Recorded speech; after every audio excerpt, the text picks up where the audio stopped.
Dy aksidente të ndodhura brenda një ore lanë pas një viktim dhe një të plagosur në qytetin e Shkodrës. I pari u regjistrua rreth orës 10:50 në lagjen Tre Heronjt, kur një automjet i drejtuar nga një 70 vjeçare me inicialet EN përplasi këmbësoren Lizandoja, 65 vjeçe. Si pasojë e goditjes, 65 vjeçaria ndonse u dërgua me urgjencë në Spitalin Rajonal të Shkodrës, nuk arriti të mbijetojë nga plagët e marra. Policia ka shoqëruar drejtuesen e mjetit dhe po kryen veprimet procedurale për zbardhjen e plotë të ngjarjes.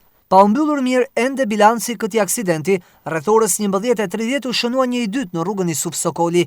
Një automjet ende i pa identifikuar ka përplasur një 67 vjeçar që po lëvizte me biçikletë. I plagosur u transportua në spital dhe ndodhet jashtë rrezikut për jetën. Drejtuesi i mjetit është larguar nga ngjarja dhe policia bën me dije se po punon për identifikimin dhe kapjen e tij. Grupi hetimor në vendin e ngjarjes, në drejtimin e prokurorisë, po heton mbi shkaqet dhe rrethanat e këtij aksidenti.